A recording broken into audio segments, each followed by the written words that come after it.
Hello students, welcome to my channel. तो आज की इस वीडियो में हम आपके बीए थर्ड सेमेस्टर के इंग्लिश लिटरेचर जिसमें आपको पढ़ना है ब्रिटिश एंड अमेरिकन ड्रामा, उसका most important objective type question बताने वाली हूँ। जो आपकी 1 से लेकर 8 तक की यूनिट्स हैं, उनसे जितना भी इम्पोर्टेंट एमसीक्यू बनेगा आपके एग्जाम के लिए और यूनिवर्सिटी के लिए, जहाँ जहाँ पर ऑब्जेक्टिव टाइप पेपर हो रहा है सभी के लिए इम्पोर्टेंट है। तो चलिए बिना देर किए वीडियो स्टार्ट करते हैं। और जहाँ जहाँ रिटन पेपर हो रहा है उनके लिए मैं कंप्लीट वीडियो अपलोड कर चुकी हूँ, तो आप प्लेलिस्ट चेक कर लीजिएगा। हर एक सब्जेक्ट की हमारे चैनल पे बीए के हर एक सब्जेक्ट की तैयारी कराई जाती है। को करिकुलर के लिए भी वीडियो अपलोड की है हर सेमेस्टर के लिए, वो भी विजिट करके ज़रूर देखिएगा।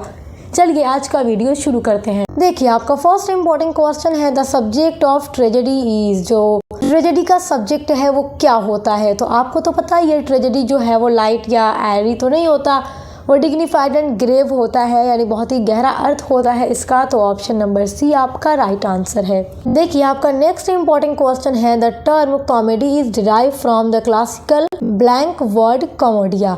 जो वर्ड कॉमोडिया है उसी से हमारा जो टर्म कॉमेडी है वो डिराइव्ड हुआ है। तो ये जो कॉमोडिया है ये किस लैंग्वेज का वर्ड है? तो वो ग्रीक वर्ड है। ऑप्शन नंबर बी आपका राइट आंसर है। जितना भी क्वेश्चन बताऊंगी आप सभी को नोट कर लीजिएगा, क्योंकि इससे बाहर आपके एग्जाम में कुछ भी आने वाला नहीं है। Domestic tragedy is a tragedy in which the tragic protagonist is. जो डोमेस्टिक ट्रेजेडी होती है वो इस तरह की ट्रेजेडी होती है जिसमें जो ट्रेजिक प्रोटागोनिस्ट जो होता है वो क्या होता है। तो हम अगर देखें तो उसमें जो डोमेस्टिक ट्रेजेडी होती है वो मैं आपको पढ़ा ही चुकी हूँ, तो आप उसमें जानते ही हैं कि जो प्रोटागोनिस्ट होता है वो चाहे तो ऑर्डिनरी मिडिल क्लास मैन होता है या फिर वर्किंग क्लास मैन होता है। तो ऑप्शन नंबर बी एंड सी आपका दोनों राइट है, तो इसलिए आप टिक करेंगे डी वाले पर। Option B and C both right answer है। नेक्स्ट आपका इंपॉर्टेंट क्वेश्चन है find out the odd one.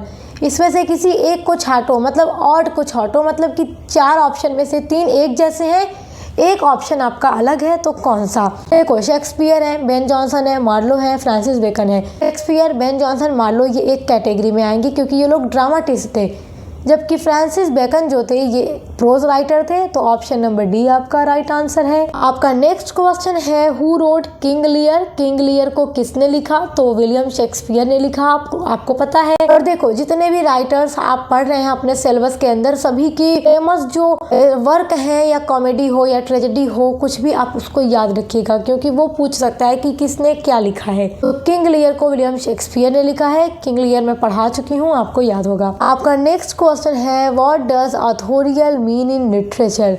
ऑथोरियल यहाँ पर RIAL है। ऑथोरियल मीन इन लिटरेचर। ऑथोरियल का मतलब क्या है लिटरेचर में? तो ऑथोरियल का मतलब है लिटरेचर में वॉइस। तो ऑथोरियल मतलब तो आवाज़ ही होती है। तो लिटरेचर में किसकी आवाज़ होती है? राइटर की आवाज़ होती है। राइटर ही अपने आवाज़ के जरिए लिखता है अपने कार्यों को, अपने वर्क को, कुछ भी उसकी आवाज़ ही होती है। तो ऑथोरियल का मीन लिटरेचर में वॉइस हो जाएगा। ऑप्शन नंबर बी आपका राइट आंसर है। नेक्स्ट आपका है नेमेसिस इज। तो नेमेसिस क्या है? देखो, नेमेसिस जो है ये क्या रिफर करता है? Refer to poetic justice. तो ऑप्शन नंबर बी आपका राइट है। मतलब इसका ये है कि जो जैसा करता है वो वैसा पाता है। देखो, वास्तविक में अगर हम रियलिटी में अगर हम देखें तो जरूरी नहीं है कि अच्छा आदमी जो सबके साथ अच्छा कर रहा है रियलिटी में उसके साथ अच्छा ही हो, समटाइम उसके साथ बुरा हो जाता है। जबकि लोग कहते हैं अच्छा करो तभी बुरा हो जाता है, और जो बुरे होते हैं जरूरी नहीं है कि उनके साथ हमेशा बुरा हो, उनके साथ आप देखेंगे तो अच्छा ही होता रहता है। जबकि लिटरेचर में ऐसा नहीं है। लिटरेचर में माना जाता है कि जो जैसा करता है वैसा पाता है। अगर आप कोई भी स्टोरी पढ़ते हैं आप उसमें देखते हैं जो जैसा करता है वैसा पाता है, तो वही है refers to poetic justice. Option number B आपका राइट आंसर है। नेक्स्ट आपका इंपॉर्टेंट क्वेश्चन है डिक्शन इज। डिक्शन क्या है? सब कुछ आपको पढ़ा चुकी हूँ, जितना क्वेश्चन आ रहा है, जितना आएगा, सब क्लासेस जब कराई है आपको डिटेल में पढ़ाया है मैंने। डिक्शन इज आपका क्या है?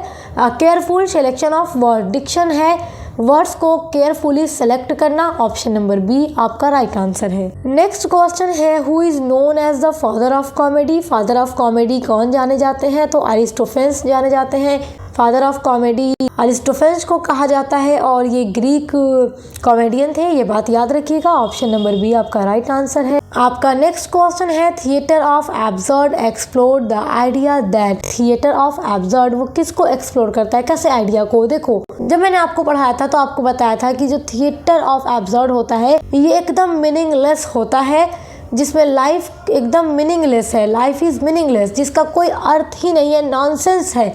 तो ऑप्शन नंबर डी आपका राइट आंसर है। नेक्स्ट क्वेश्चन है closed drama is one. Closed drama क्या है? तो closed drama is one which can not be performed on the stage. इसको स्टेज पर परफॉर्म नहीं किया जा सकता। देखो आपको ये मैंने पढ़ाया था ना कि जो ड्रामा होता है वो क्या होता है, जिसको स्टेज पे परफॉर्म किया जाए वो ड्रामा होता है। लेकिन मैंने आपको ये भी पढ़ाया था कि जो क्लोजेड ड्रामा होता है वो स्टेज पे परफॉर्म नहीं किया जाता। ऑप्शन नंबर बी आपका राइट आंसर है। नेक्स्ट आपका क्वेश्चन है सिनोनिम्स ऑफ कैकोफोनी। कैकोफोनी का सिनोनिम्स क्या है? तो रोर, यानी कि कैकोफोनी एक बैड साउंड होता है ना, आपको पता है, और इसके अपोजिट में यूफोनी होता है। ये भी मैंने आपको पढ़ाया है सब कुछ। तो ऑप्शन नंबर ए यहाँ पे आपका राइट आंसर है। नेक्स्ट आपका इंपॉर्टेंट क्वेश्चन है epithets are used for. Epithets किसके लिए यूज होता है? तो ये विविड डिस्क्रिप्शन के लिए भी यूज होता है, फीलिंग आउट रिक्वायरमेंट के लिए भी यूज होता है, हाईलाइटिंग के लिए भी होता है। तो राइट आंसर आपका हो जाएगा all of the above. Option number D right answer है। नेक्स्ट आपका है who is not the university wits among these.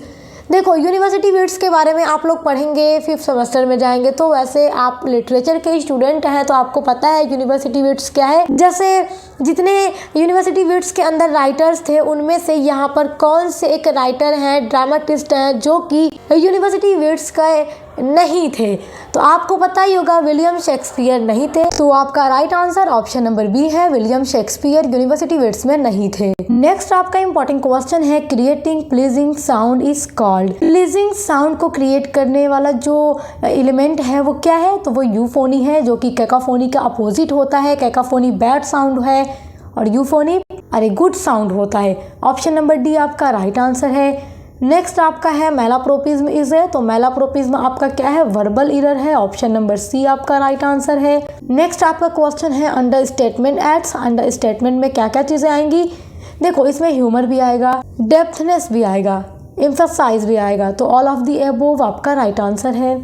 देखिए आपका नेक्स्ट इंपॉर्टेंट क्वेश्चन है who is referred as chocolate cream soldier in the play arms and the man. आपके syllabus में जो arms and the man play आपने पढ़ा George Bernard Shaw का, उसमें चॉकलेट क्रीम सोल्जर किसको कहा गया है? तो कैप्टन ब्लंटली को कहा गया है। तो ऑप्शन नंबर ए आपका राइट आंसर है। किसने कहा था? रैना ने कहा था, ये भी बात याद रखिएगा। नेक्स्ट आपका क्वेश्चन है do we find chorus in the play murder in the cathedral. Murder in the cathedral play में हमने क्या कोरस को पाया? क्या इसमें कोरस है? तो बिल्कुल है, यस। ऑप्शन नंबर बी आपका राइट आंसर है। The play murder in the cathedral performed in. Murder in the cathedral play को कब परफॉर्म्ड किया गया? तो 1935 में किया गया था। ऑप्शन नंबर बी आपका राइट आंसर है। नेक्स्ट आपका क्वेश्चन है ब्लैंचे इज ए। तो ब्लैंचे जो थी ये स्कूल टीचर थी। ऑप्शन नंबर ए आपका राइट आंसर है। What is a theme. Theme क्या है? थीम आपको पता है एक सेंट्रल टॉपिक होता है। किसी भी लिटरेचर के वर्क में जो थीम होता है वो उसका सेंट्रल टॉपिक होता है। ऑप्शन नंबर बी आपका राइट आंसर है। ये सब चीजें मैं आपको बहुत पढ़ा चुकी हूँ तो आपको याद भी हो गया होगा। नेक्स्ट आपका इंपॉर्टेंट क्वेश्चन है हु रोट ओथेलो। ओथेलो किसने लिखा? तो विलियम शेक्सपियर ने लिखा। ओथेलो भी आप पढ़ चुके हैं, आपके सिलेबस में है। ऑप्शन नंबर ए आपका राइट आंसर है। अगला इंपॉर्टेंट क्वेश्चन है the play arms and the Man is written in. Arms and the man play कब लिखा गया? तो ये लिखा गया 1894 में। ऑप्शन नंबर डी आपका राइट आंसर है। अगला इंपॉर्टेंट क्वेश्चन है लाउका। तो Louka is a maid. Option number C right answer है आपका। अच्छा देखिए एक बात आपसे कहूंगी, आपके सिलेबस में जितना ड्रामा है हर जगह से आपका एमसीक्यू क्वेश्चन बनेगा। तो अगर आपने पूरा ड्रामा पढ़ लिया, जो मैंने आपको पूरी समरी पढ़ाई है, तो उसके बाद आपके लिए ऑब्जेक्टिव्स टाइप क्वेश्चन अटेम्प्ट करना बहुत ही आसान हो जाएगा। तो एक बार प्लेलिस्ट में जाकर के आप अपना ऑल ड्रामास पढ़ लीजिएगा। ओके, आपका क्या है? मेड है। आपको पता है आर्म्स एंड द मैन में ये रैना के घर में एक मेड सर्वेंट है। ऑप्शन नंबर सी आपका राइट आंसर है। अगला क्वेश्चन है she stoops to conquer is a comedy play. Option number A आपका राइट आंसर है। नेक्स्ट इंपॉर्टेंट क्वेश्चन है what is the subtitle of the play she stoops to conquer. She stoops to conquer का सब title क्या है? Next title क्या है? इसका दो टाइटल है, आपको तो पता ही है।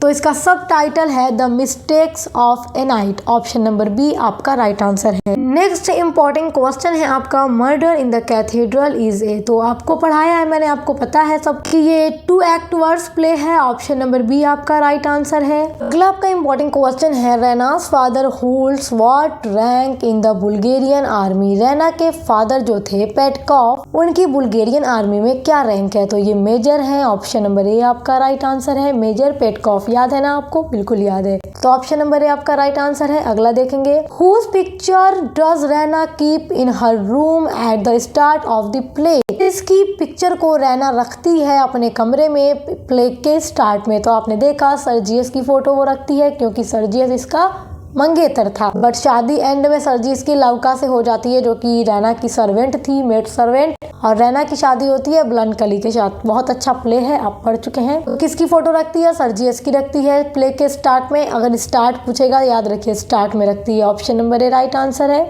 अगला इंपॉर्टेंट क्वेश्चन है mister Hardcastle was friend of.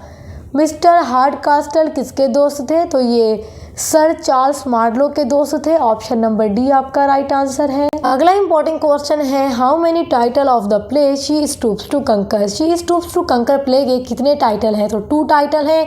First title यानी जो मेन टाइटल है वो शी स्टूप्स टू कंकर है, एंड जो सेकेंड टाइटल है जिसको सब टाइटल कहा जाता है वो है the mistakes of a night, यानी एक रात की गलती। ठीक है, ऑप्शन नंबर बी आपका राइट आंसर है। अगला है who was sir Charles Marlow. Sir Charles Marlow कौन थे? तो वो एक रिच मैन भी थे, एक ग्रेट मैन भी थे। तो option number C both A and B right answer है आपका। अगला क्वेश्चन है who was friend of Hastings. Hasting किसका दोस्त था? तो ये यंग मार्लो का दोस्त था। और यंग मार्लो किसका बेटा था? तो सर चार्ल्स मार्लो का बेटा था। सब आपको पढ़ा चुकी हूँ। तो इसमें हेस्टिंग किसका दोस्त था? यंग मार्लो का। ऑप्शन नंबर ए आपका राइट आंसर है। आपका नेक्स्ट वेरी इंपॉर्टेंट क्वेश्चन है सर्कमलोक्यूशन लिटरेरी मीन। तो सर्कमलोक्यूशन एक लिटरेरी टर्म होता है और इसका मतलब होता है टॉकिंग अराउंड। जब राइटर को अपने रीडर से घुमा फिरा कर बात करना होता है तब वो टॉकिंग अराउंड करता है, मतलब कि वो सर्कमलोक्यूशन का यूज करता है। और ये एक लिटरेरी डिवाइस होता है। राइटर एक ही बात को घुमा फिरा कर कहता है, डायरेक्ट नहीं कहता। Option number C right answer है आपका। देखिए नेक्स्ट क्वेश्चन देखिए the play murder in the cathedral opens on. ये बहुत इंपॉर्टेंट है। जो प्ले है मर्डर इन द कैथेड्रल ये शुरू होता है, कब होता है? तो ये 2 दिसंबर 1170 को शुरू होता है। ऑप्शन नंबर बी राइट है आपका। अगला देखेंगे the central theme of the play is. अब आप सोचेंगे central theme of the play is पूछ रहा है तो किस प्ले का पूछ रहा है? तो एक बात आपको बता दूं, जो पेपर में आता रहता है तो आसपास जो क्वेश्चन आपका आएगा अगर जिस प्ले से आएगा उसी का आपसे पूछेगा। यहाँ पे आपका मर्डर इन द कैथेड्रल ऊपर आया है, इससे आगे भी अगर मर्डर इन द कैथेड्रल आ जाए पेपर में तो आप समझ जाइए कि एक सीक्वेंस में आपसे अलग अलग प्ले से पूछेगा। तो central theme of the play जो मर्डर इन द कैथेड्रल की सेंट्रल थीम है वो है मार्टेरडम। वैसे अगर हम देखें तो उसकी थीम में कॉन्फ्लिक्ट भी है, मर्डर भी है, मार्टेरडम भी है, लेकिन सेंट्रल थीम आपका मार्टेरडम है यानी शहादत, थॉमस बैकेट की। तो ऑप्शन नंबर सी आपका राइट आंसर है। आपका नेक्स्ट इंपॉर्टेंट क्वेश्चन है who was king of England in Becket's time. Thomas Becket के टाइम पर इंग्लैंड के किंग कौन थे? तो हेनरी सेकंड थे। Option number B right answer है आपका। अगला क्वेश्चन देखेंगे the play a streetcar name desire is performed on. A streetcar name desire play को कब परफॉर्म किया गया था? तो ये 3 दिसंबर 1947 को परफॉर्म किया गया। ऑप्शन नंबर आपका बी राइट आंसर है। तो आज के वीडियो में जितना भी एमसीक्यू मैंने आपको बताया है यहाँ से पूरी गारंटी है कि आपके एग्जाम में आने वाला है, तो आप इन सभी को तैयार कर लीजिए। बाकी और भी अच्छे से आप चाहते हैं कि आपका पेपर हो तो उसके लिए आप डिटेल वीडियो ज़रूर देखिएगा, वहाँ से आपकी तैयारी 100% होगी। अच्छे से पढ़ते रहिए, दोस्तों के साथ शेयर करना मत भूलिएगा। मिलते हैं नेक्स्ट वीडियो के साथ।